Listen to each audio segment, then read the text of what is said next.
حضور اگلا سوال مس طاہرہ یونس جو کلیپم سے تشریف لائی ہیں ان کا ہے. وہ غیر از جماعت خاتون ہیں.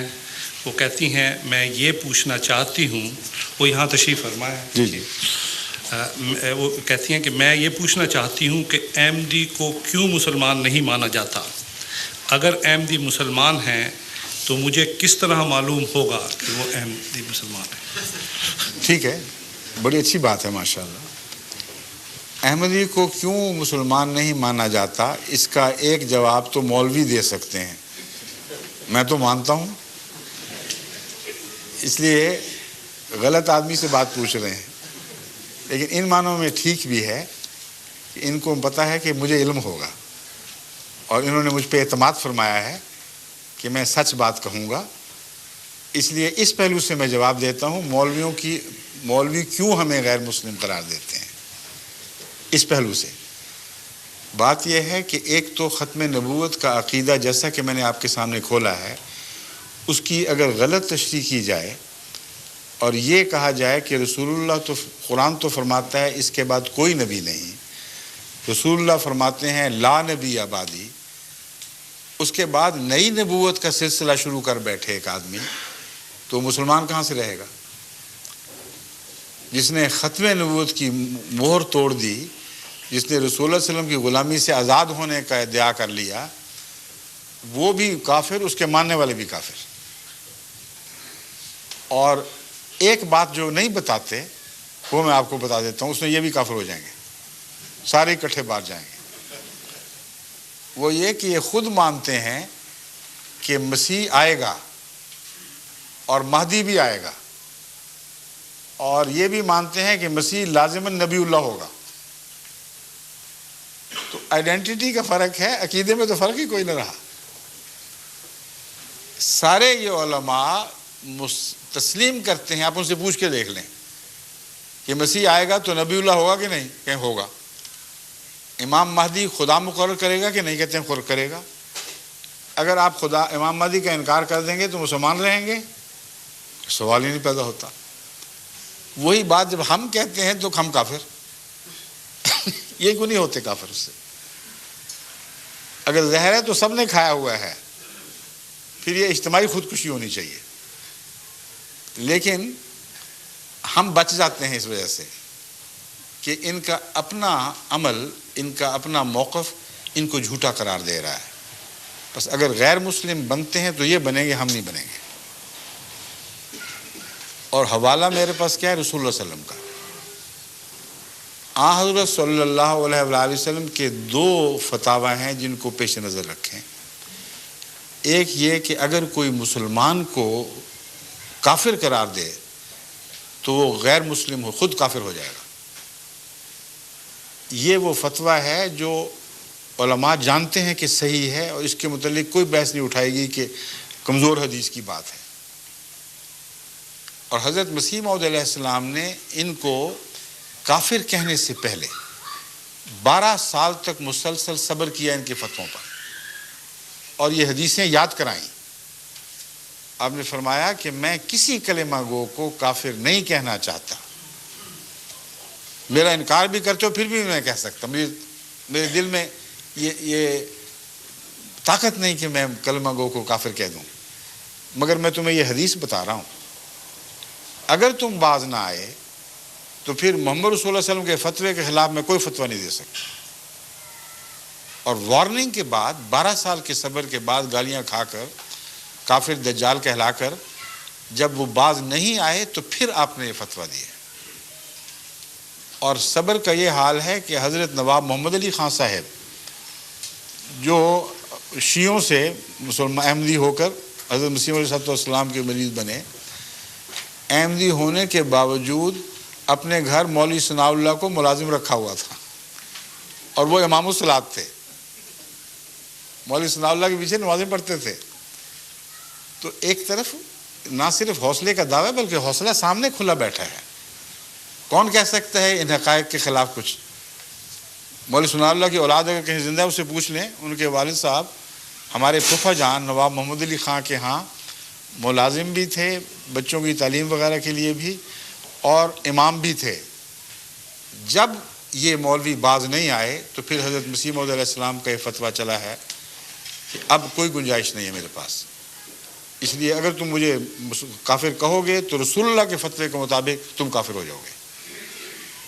یہ ہے ہماری طرف سے ایک جواب، لیکن اس سے بھی آگے ایک اور قطعی دلیل میں آپ کے سامنے رکھتا ہوں، جو بھی خاتون ہیں تو آپ حیران ہو جائیں گی کہ ان کے پاس اس بات کے سوا گنجائش ہی نہیں کہ اپنے آپ کو جھوٹا ہونا تسلیم کر لیں، دیانتداری سے گنجائش نہیں ہے۔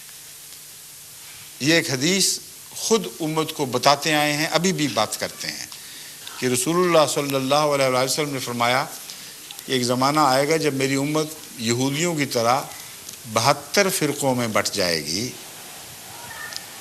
یہ وہ حدیث ہے جسے مولوی عبد الوہاب صاحب جو وہابی فرقے کے سربراہ ہیں، انہوں نے بڑی شد و مت سے اپنی صداقت کی نشانی کے طور پر پیش فرمایا ہے۔ وہ کس طرح؟ وہ یوں کہ کہتے ہیں کہ رسول اللہ صلی اللہ علیہ وسلم نے فرمایا 72 فرقوں میں بٹ جائے گی، وہ 72 کے 72 جہنمی ہوں گے، سوائے ایک کے جو 73ویں جماعت ہوگی۔ تو مولوی عبد الوہاب صاحب نے یہ دعویٰ کیا، ان کی کتب میں لکھا ہوا موجود ہے کہ میں جس فرقے کا بانی ہوں یہ وہ 73ویں جماعت ہے، جس کے متعلق یہ خوشخبری تھی کہ یہ تو پکے مسلمان اور جنتی، باقی سارے 72 کے 72 جہنمی ہیں۔ حدیث تسلیم ہو گئی نا سعودی عرب کو پوری طرح۔ اب بتائیں 72 فرقے جہنمیوں کو وہاں حج کیوں کرنے دیتے ہیں اور صرف ایک کو باہر نکالا ہوا ہے، وہ جماعت احمدیہ ہے؟ عجیب بات ہے نا۔ رسول اللہ صلی اللہ علیہ وسلم فرماتے ہیں 72 جہنمی ہوں گے، ایک جنتی اور وہ جماعت ہوگی، اور ان کے اپنے بانی فرماتے ہیں کہ ہم وہ جماعت ہیں مگر 72 کی حدیث سچی، باقی سب جہنمی ہو گئے نا۔ ان جہنمیوں کے لیے دروازے کھولے ہوئے ہیں، ان کی خاطر مدارات ہوتی ہیں، حج کی ساری سہولتیں مہیا کی جا رہی ہیں، اور ایک کو نکال کے باہر پھینکا ہے، وہ ایک جماعت ہے، جماعت احمدیہ۔ اب یہ دلیل ایک اور شکل بن جائے گی، اختیار کر لے گی۔ ہو سکتا ہے یہ سارے سچے ہوں، ان معنوں میں کہ ہر ایک یہ سمجھتا ہے کہ ہم 73 میں ہیں، ہے نا ہر ایک کو حق، اگر ہمیں حق ہے تو ان کو بھی حق ہے۔ اگر ان کو حق ہے کہ وہ اپنے آپ کو 73واں سمجھیں اور باقی کو 72 سمجھیں، تو 72 میں بیٹھے کیا کر رہے ہیں؟ ان کے متعلق اعلان کیوں نہیں کرتے کہ تم ہرگز مسلمان نہیں ہو، تم جہنمی ہو؟ جب اعلان آتا ہے تو کہتے ہیں ہم 72 ایک طرف، جماعت احمدیہ ایک طرف، اور جب اپنا سچا ہونے کا دعویٰ کرتے ہیں تو کہتے ہیں ہم 73ویں جماعت ہیں، 72 کے اندر بیٹھے ہوئے ہیں۔ اب آپ بتائیں جس ہوٹل میں 72 کمرے ہوں، 72 کو آگ لگ جائے تو وہ 73ویں کمرے والے بیٹھے رہیں گے ان کے اندر شامل ہو کر؟ وہ تو ہر آدمی نکلنے کی کوشش کرے گا۔ رسول اللہ صلی اللہ علیہ وسلم نے آگ لگنے کی بات کی ہے، فرمایا 72 کو آگ لگ گئی، یعنی گمراہ ہو گئے، اور یہ ان میں اندر بیٹھے ہوئے فخر سے کہہ رہے ہیں کہ ہم 72 ہی ہیں۔ تو ان کا ایک دوسرے کے خلاف جماعت احمدیہ کے مقابل پر اجتماع ان کے 72 ہونے پر سواد کر رہا ہے، اور جب 72 کا حصہ ہیں تو فتویٰ رسول اللہ صلی اللہ علیہ وسلم کا چلے گا، ان کا دعویٰ کوئی کام نہیں آئے گا۔ یہ دو ٹوک بات ہے، اس پر آپ غور فرمائیں تو آپ کو امید ہے کہ انشاءاللہ تعالی بات کی سمجھ آ جائے گی یہ کیوں ہمیں غیر مسلم کہتے ہیں۔ اسی میں ان کے جھوٹے ہونے کی دلیل، آپس میں ایک دوسرے کو کیوں نہیں کہتے غیر مسلم؟ جب آپ 73 ہونے کا دعویٰ کر رہے ہیں، جن کو رسول اللہ صلی اللہ علیہ وسلم نے جہنمی کہہ دیا، غیر مسلم اور کیا ہوتا ہے؟ وہ کیوں نہیں کہتے؟ وہاں ان کی آوازیں کوئی دب جاتی ہیں، بزدل ہیں، تقویٰ نہیں ہے، سیاست کرتے ہیں، اس کے سوا کوئی مقصد نہیں۔ شیعوں کے اوپر دیکھیں کیسے کیسے فتوے ہیں جو سنیوں نے لگائے ہیں، شیعوں کے جوابی فتوے بھی بڑے سخت ہیں، مگر وہاں حج میں ان پر کوئی اعتراض نہیں۔